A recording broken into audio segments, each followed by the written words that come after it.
Greetings, viewers. I want to welcome you to another biology class. In today's class, we'll be talking about a very important infectious agent, which is called virus. And like I said in my previous class, a virus is not an organism, and it will be erroneous and a biological blunder for people to refer to virus as an organism. The fact that it does not have a cellular structure is a good reason for virus not to be referred to as an organism because it does not have a cell. So the general term we use to talk about virus is the phrase infectious agent. Infectious agent. So we want to talk about this infectious agent. So many years ago, specifically in the year 1892, a scientist working in Russia identified this infectious agent in a plant known as tobacco mosaic plant. Tobacco mosaic plant. Tobacco mosaic plant. In the year 1899, that is 7 years after this scientist, the name of this scientist is Ivanovsky in Russia. Then another scientist called Bergering in Holland in the year 1892 was also working, making his own research on the same plant, and he also made the same discovery.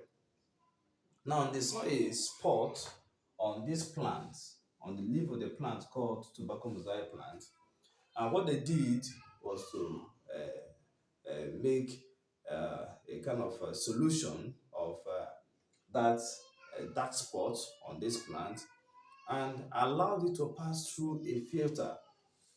There is a filter that was used in these those ancient days, and this filter, known as porcelain filter, it was discovered by a man called Charles Chamberlain. Now, all the known infectious agents were known to be retained by this filter. But when they made pass the infectious agent through this filter and infected a new plant with it, they saw that the infection resurfaced again. That means that this gave scientists an idea that there was an infectious agent smaller than protozoa, smaller than bacteria, smaller than the virus. These were the known, and protozoa, yes, these were the known infectious agents before the 19th century when virus was discovered. So in summary, what I'm saying in essence is that we have two main scientists that discovered virus, and these are Ivanovsky and Bergering. And the name of the plant where this virus was first discovered in is tobacco mosaic plant. And the name of the virus that was first discovered in tobacco mosaic plant is known as tobacco mosaic virus. Now, having said this about virus, this is a kind of introduction.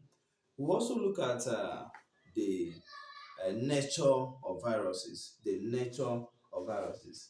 Basically, viruses, according to Schlesinger and Stanley, Schlesinger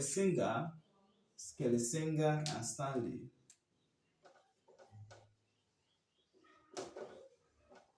Schlesinger and Stanley. These two scientists studied the nature of viruses, and they now discovered that viruses are made up of DNA plus protein, according to Schlesinger and Stanley said that viruses are made up of RNA plus protein. That means that the common denominator that all viruses have is protein. But in addition to this protein, they now have nucleic acid. So a virus can either have RNA or DNA, but not both, as you see in other organisms. Basic characteristics of viruses. Viruses are essentially very small infectious agents.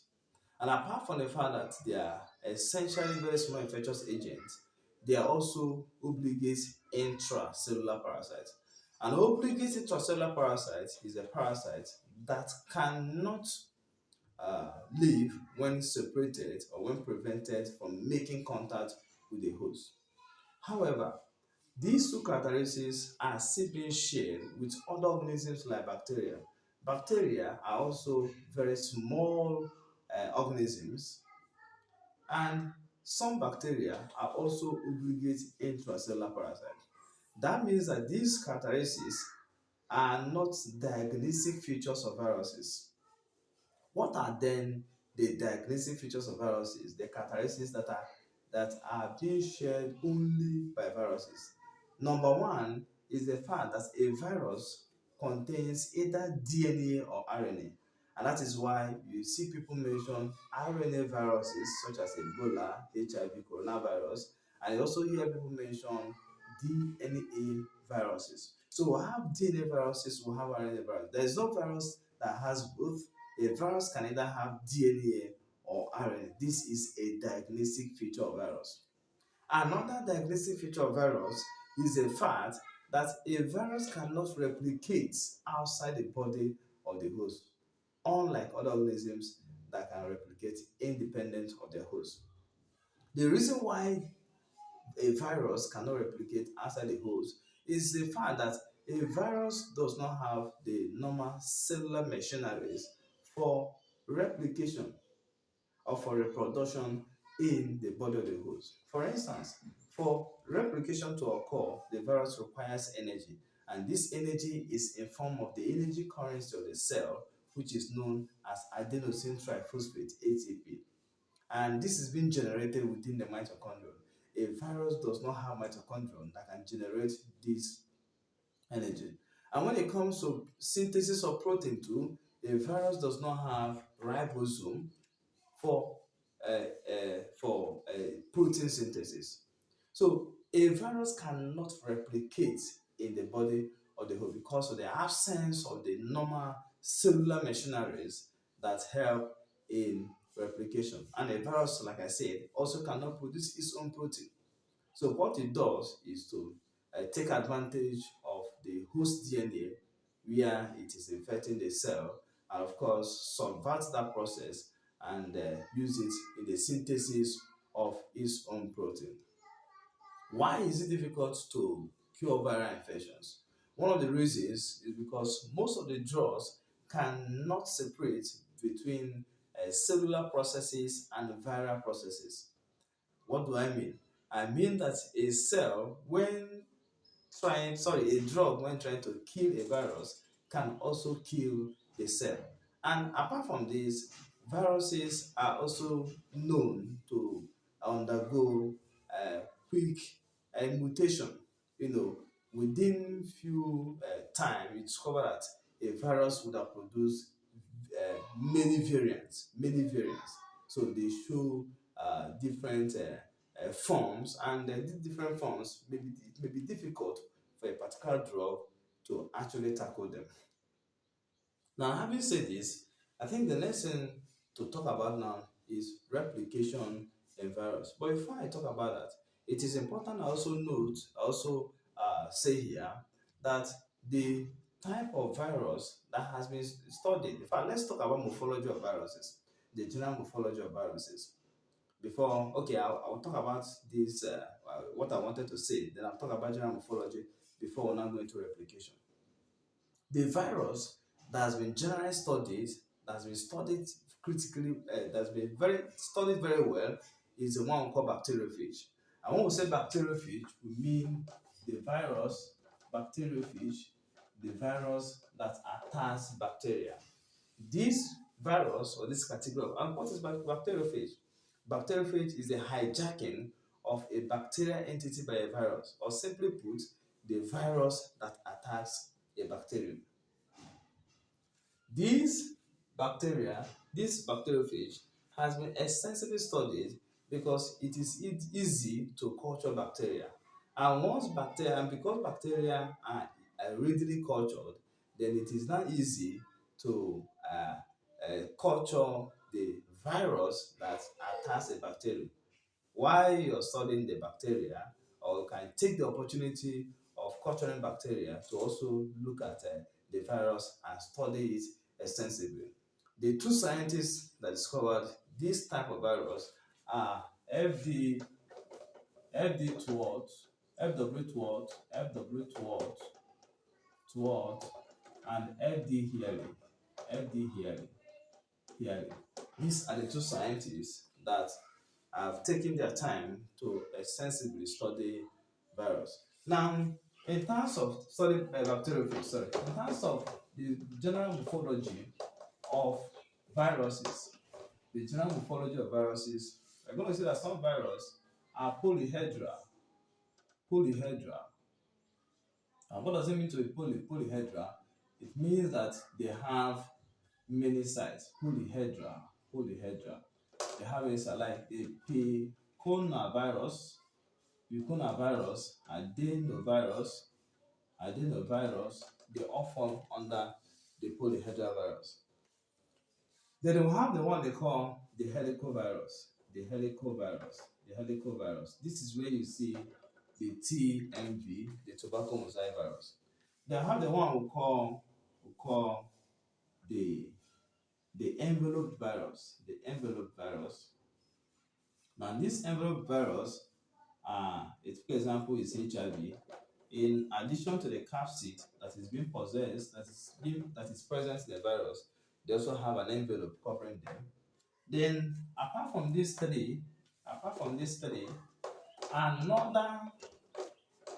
another important morphology that a virus can also attain is what we call the complex shape. So a complex virus will have a shape like this. This is the DNA or the core. Then this is the capsid. This is the collar. This is what we call the sheet. The sheet. This is the plate. Then we have the tube. We have the pin. Then we have the tail fiber.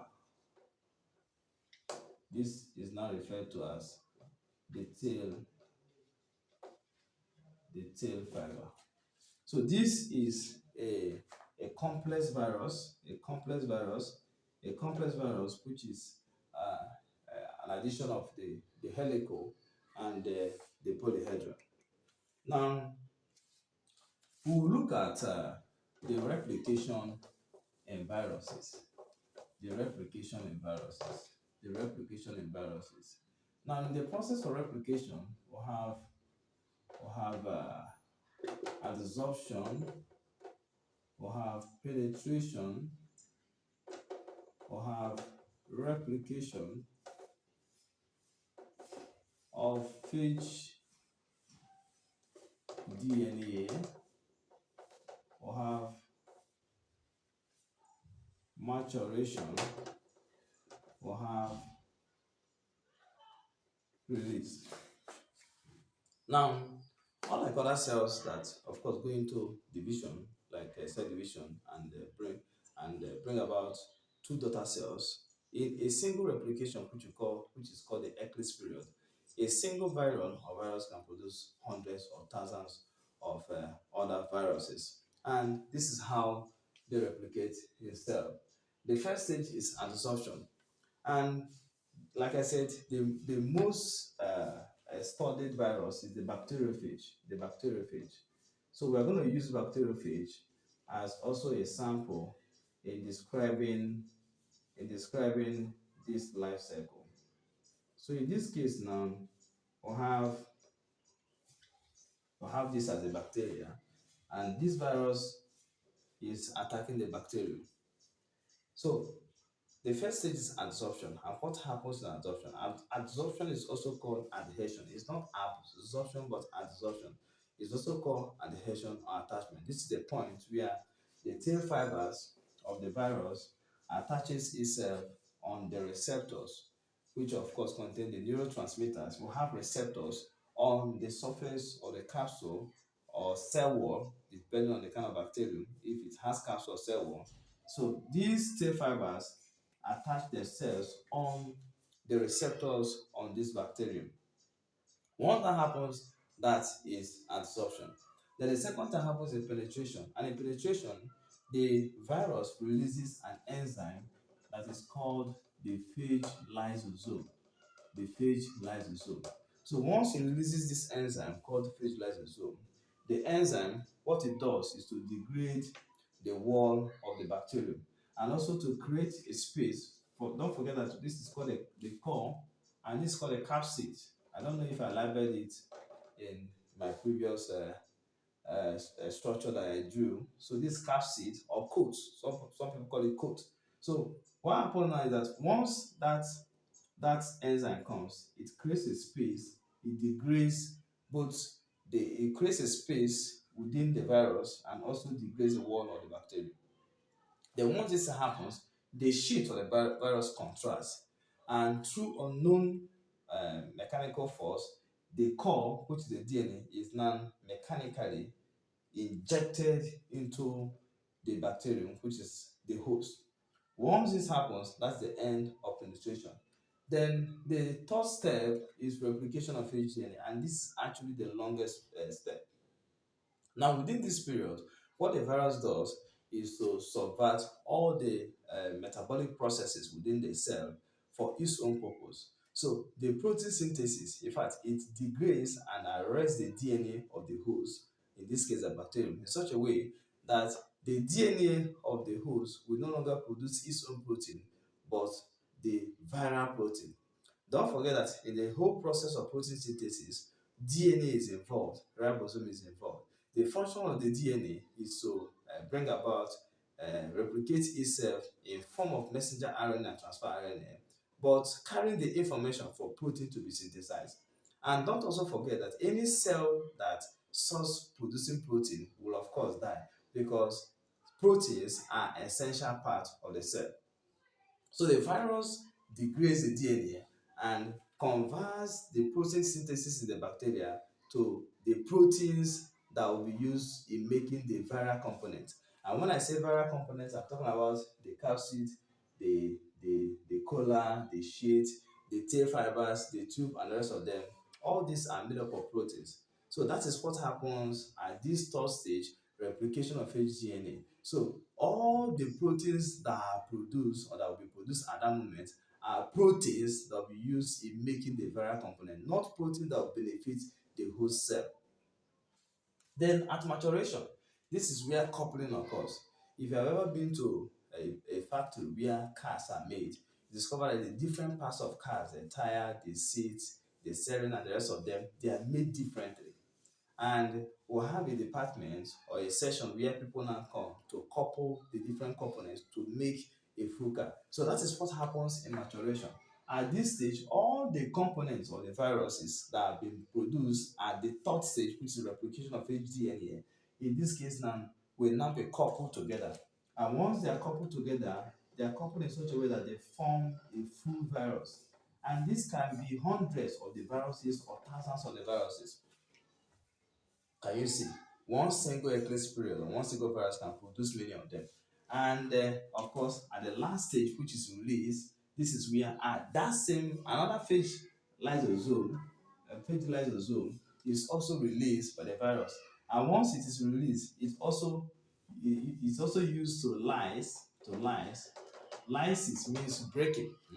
It's also used to break the wall of the bacterium, so that this virus can leave the bacterial cell and probably infect another bacterium, and that is how the cycle occurs.